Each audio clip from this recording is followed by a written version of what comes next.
planet's on fucking fire. What's up, everybody? Thanks for watching Backyard Politics. I'm Nikki. Oh, I'm back. I'm Maddie. We went through kind of a crazy snow/ice storm here recently in Salem. I would have preferred snow. We didn't get that. It was ice stuck to the trees, and the perfect combination of cold, wet, and then a bunch of trees fell everywhere and broke everything Because of the ice, yeah. We're here now. There was a lot of snow in the Portland area, though. So, anyway, there's a lot of people with power outages and no internet still. So, now that we've been complaining a little bit about what we've gone through, I actually enjoyed the dark ages. It is nothing compared to what they're going through in Texas right now as well, and this is all due to climate change, so keep that in mind. You sure? You sure it's not something else? Right. So, this storm brings us to this article. First of all, I want to touch on this. The February 13th through the 17th North American winter storm was a major winter and ice storm that had widespread impacts across the United States, northern Mexico, and parts of Canada from February 13th through the 17th. The storm started out at the Pacific Northwest and quickly moved into the southern United States, before moving to the Midwestern and Northeastern United States a couple days later. The winter storm resulted in over 170 million Americans, that's approximately 40%, if my math's right, being placed under various winter weather alerts across the United States and caused blackouts for pretty much a rounding man would say about 10 million customers, including over 5 million customers in the U.S. and pretty much almost 5 million customers in Mexico. The storm also brought destructive, severe weather to southeastern United States, including several tornadoes. So far, there have been at least 24 direct fatalities and 9 indirect fatalities attributed to the storm. The system was unofficially named Winter Storm Uri by the Weather Channel. How cute is that? They give it a name. Well, they always do. I know they do. It's just really fucked up. I've always felt that way, honestly. Yeah.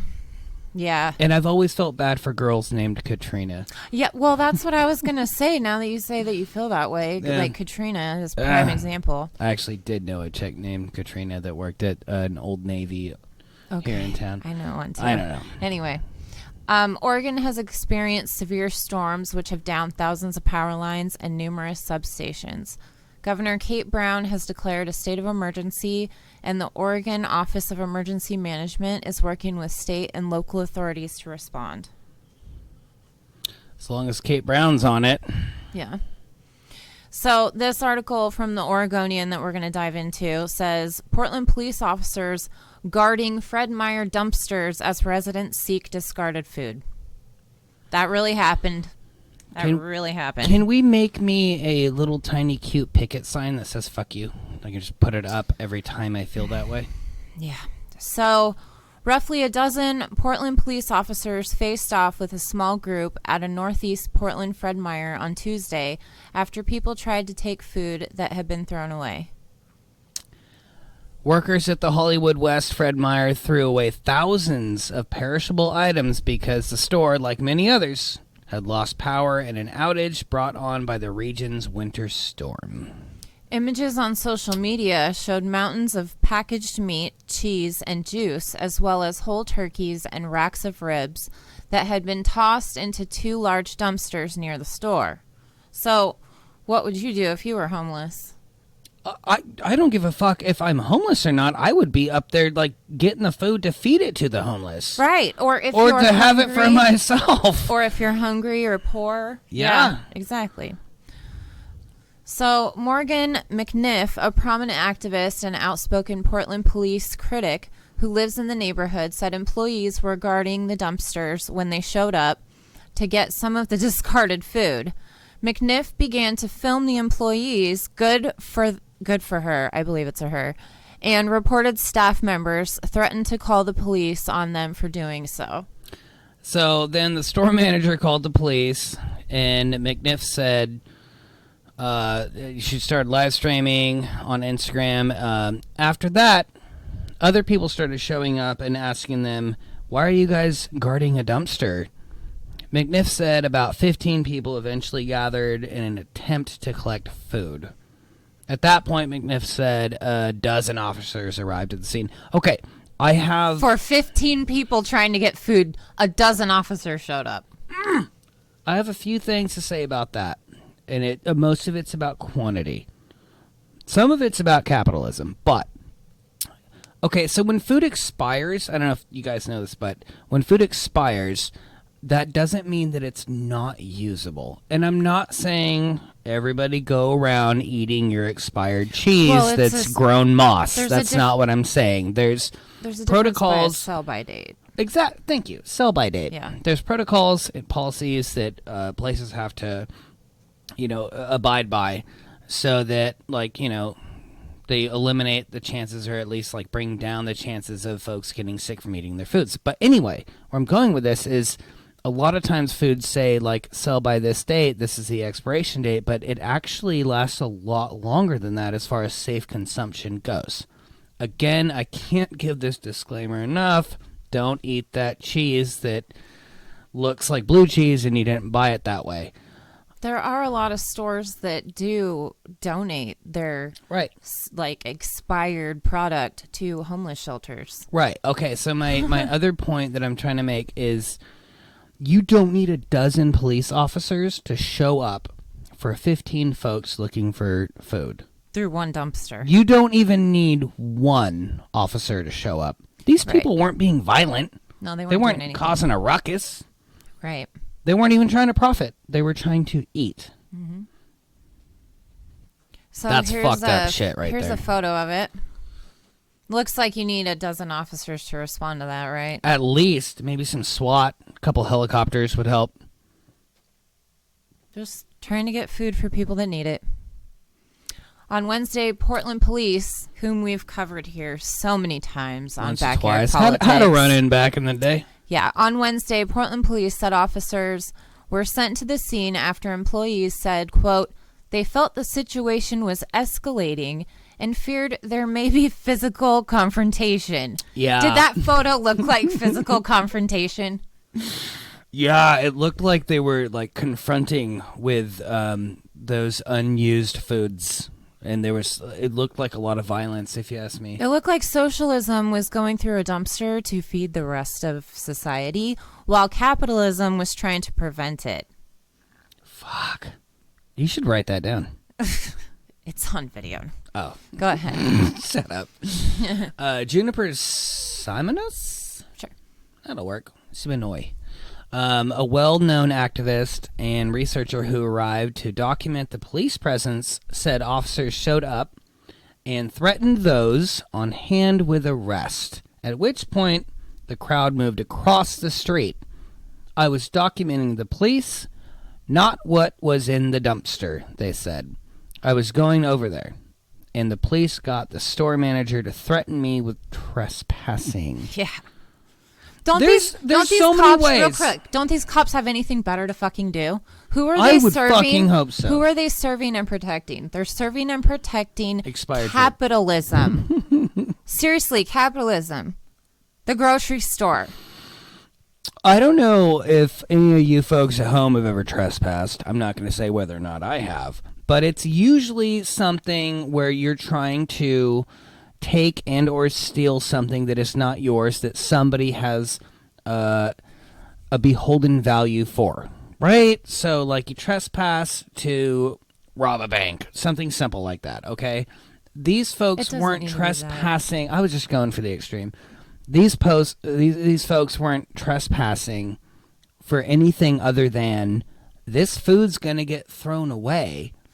I'm hungry. Well, here's the thought. Why were these 15 activists or humans in the area of Fred Meyer to begin with? They were probably shopping there for themselves, because if you look at the photos, none of them really look unsheltered to me. No. They look like young activists. So they were probably already shopping there, saw what happened, and thought, oh, let's grab the food. So they were already a fucking, by my assumptions, I'm assuming they're already a paying patron of Fred Meyer. And then that happens. Yeah.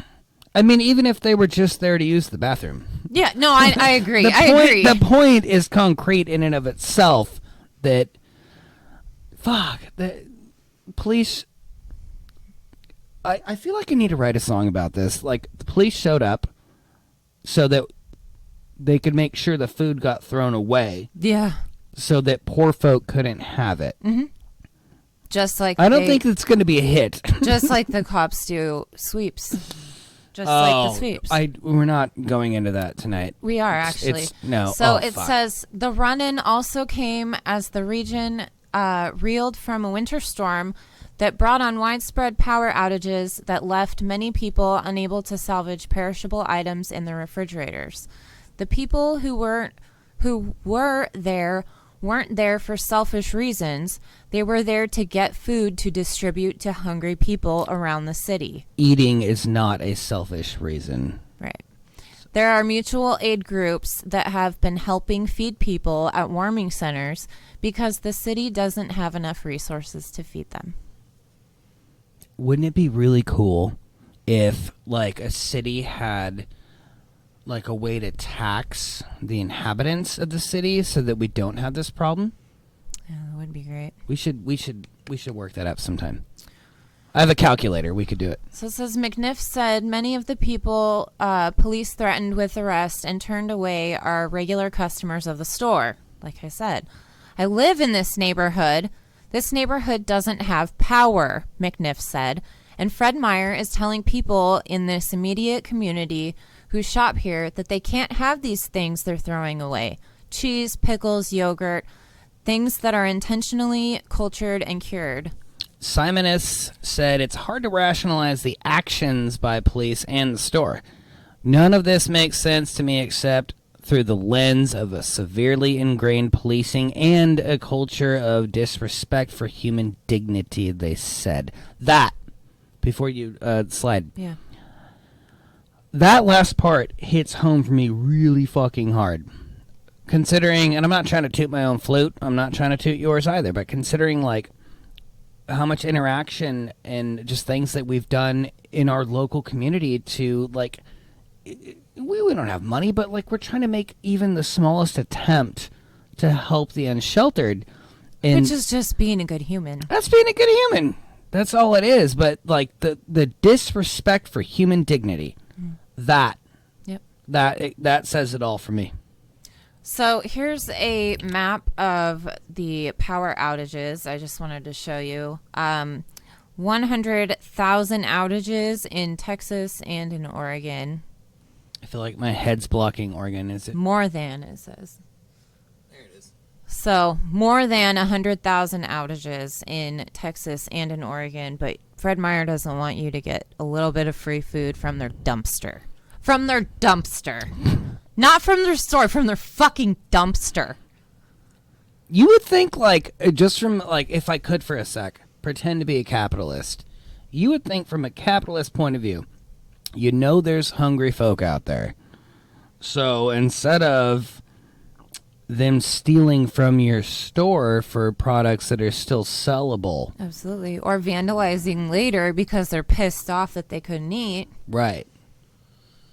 That they would do what? Maybe set up a little stand and give out free stuff, and there's your publicity as well if you want to be an asshole about it. Don't you wish we lived in the United States of America where shit like this never happens? Oh, fuck me. I wish I did. Okay, so this is a picture if you want to move your head real quick. I got a big head. Sorry. This is how the cops interact with the unsheltered community. They do sweeps. They interrogate them for no fucking reason. Surprised his hand's not on his gun. Yeah, I know. They don't want, well, here's another. This is Salem Police Department. I think he stole some of that free food. That's not okay to fat shame people. I'm not fat shaming. I'm just saying you have somebody that looks very comfortable, clean shaven, very clean. All of his clothes are pressed, and he's very happy, and he obviously has money. I wasn't fat shaming. I was just saying to the point of he looks like he's comfortable in his own living. Well, I appreciate your disclaimer there. But anyway, this is what they do. This is what the cops do. They don't protect and serve the people. They protect and serve the businesses. Yeah. So, I mean, just look at this. This happens all the time. Who's this guy harassing? Why is he even there? It's really funny because no matter what community you live in throughout the United States, all cop cars have essentially, to some degree, the same message on decals across the side of it, where it says something to the effect of "to serve and protect." Mm-hmm. To serve and protect the corporations, because it's the United States of corporations. That's where I was going with it. Like, to serve and protect who and or what? Mm-hmm. Because it's not the people. No. The people pay for them to have jobs. The people are being protected by the people. The people are being fed by the people. And usually the people are being helped by the poor people. Yeah. They're the ones giving. You think these liberals are? No. No. They're comfy and cozy in their The own liberals houses. help out the unsheltered community almost as much as the Republicans do. Yeah, they write a check once a year. Yeah. So, your mutual aid is your local Antifa, your local activists, your local BLM. Yeah. Here's the great thing about folks like that. I don't know this person. I don't know their name. I don't know. I mean, I have an idea where they might be from. But this is not a person of money. This is not a person of status, or, as, assholes would call it, class. This is a person that's more than likely 2 weeks away from being the person that she is trying to help. Mm-hmm. And that's what we're talking about. Yeah. That's what you were just saying. We are going to help each other, and nobody else is. Right. And when I say we, I mean not the 1%. Absolutely. The working class. Right. So, is that worth calling a dozen cops over? Because tonight, when we went to our local Fred Meyer in Salem, which is only like 45 minutes south of Portland where this happened, there's a giant American flag hanging from the rafters now, brand new, and you know that is a dog whistle after this. Okay, I'm going to concede right now and just say that I didn't notice it. She pointed it out, and when I saw it, I acknowledged that she saw it, but I was like, nope, I want to have a good night tonight. I'm really tired. I worked all day. I don't want to talk about that right now. But we ended up talking about it anyway. That's fucking bullshit. You can't ignore it. That is. It's not that we're reaching or grasping at straws here.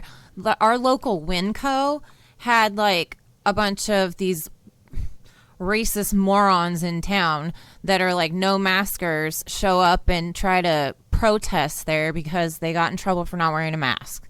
My body, my choice. They're right, exactly. They're fucking with these alt-right groups are fucking with Trader Joe's, trying to get their videos to go viral of them just walking in without no masks. So this is not me grasping at straws. They put that American flag, they hung that there in the entrance intentionally very recently, right after this happened. So before you slide, people getting fed and being sheltered, that's a massive point of interest and a massive point that we need to correct. On a smaller scale of things to talk about, all of that packaging, all of that food would end up in a landfill. Of everybody I've ever met in my life that recycles, guess who does the most? The people that care. Guess who cares the most? The people that can't afford to. The people that are your mutual aid. better coming to your rescue when your house is on fire during the wildfire season. And again, like, feeding folks and sheltering folks is obviously massively more important than the small point I'm trying to make. But if rich folk had all this food, I'm just saying, I know a lot of rich people. I don't know them personally, but I know of rich people that say fuck you to recycling. And I guarantee you most of the folks that are underclass, if you even want to be an asshole and call it that, would recycle this shit after using it. I'm sorry, small point. Well, yeah, no, you're right.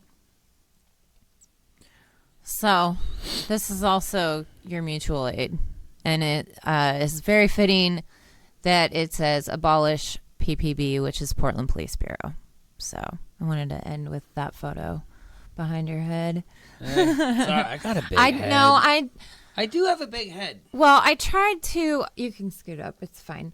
I tried a new program, which is Keynote, and I love it, but I'm still working out the little bugs. So, anyway, do you have any last thoughts on that? I have one more thought. Sure. That picture, I hadn't seen that picture before. But you have to ask yourself, of all the things that we talk about on this channel, especially her and myself sometimes, what side of this have you been on? Where are you? Yeah. Absolutely. I know where I've been. I know where you've been, because I've seen it, and you've seen me. Well, these people are also, specifically Portland protesters, have kept people in their houses by protesting and not letting the cops evict them. So, you know, small changes can happen, I guess. Anyway, if you can support the channel, I am at Venmo/backyardpolitics. You can also go to my Patreon and support there. I have all different tiers available, /backyardpolitics on that one as well. Everything's Backyard Politics, Twitter, Facebook, Instagram, all that stuff. And until next time, Medicare be with you. Thanks for having me, by the way. Oh, yeah. Thanks for being here. Yeah.